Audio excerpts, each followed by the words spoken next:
Welcome back to another episode of And the Geek Shall Inherit the Podcast. I am your boy Dwayne Adams, aka Scoop Dog. If you wouldn't mind hitting that like and subscribe button, it would be greatly appreciated. Okay, so Beau DeMayo, aka Marvel's biggest mistake next to firing James Gunn, has dropped a little bit of a fun fact for X-Men 97 fans out there.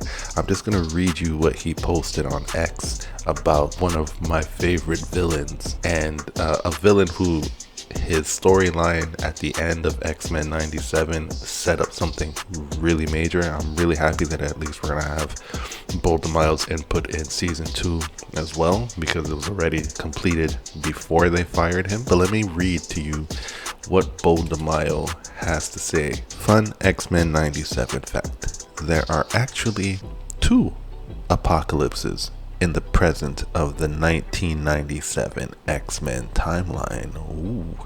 The season 1 to 3 apocalypse that ship-rocketed off into space in Obsession. That is an episode from the original X-Men series. And then the future apocalypse from Beyond Good and Evil, which is hands down my favorite story arc in the original X-Men animated series. I rewatched that over and over and over again because I'm obsessed with time travel and timelines. Okay, so and the future apocalypse from Beyond Good and Evil was disembodied and stranded back in 1997, where he took over Fabian Cortez in the Fifth Horseman cliffhanger. That is extremely fascinating. So we don't know that from watching X-Men 97. He actually connected the original series, like I said, one of the best story arcs, Beyond Good and Evil, and found a way to tie it into the new X-Men 97. So are we going to get to see these 2 apocalypses that are in 1997? That would be insane. You have the team that went back in time before he was Apocalypse, and then you have the team that are in the future. This is going to be really epic, and every time I read more about X-Men 97 and knowing that Beau DeMayo is no longer a part of this, and he won't be, because the war between him and Disney and Marvel is just too intense and there's no going back. It really breaks my heart. Okay, and this just came in.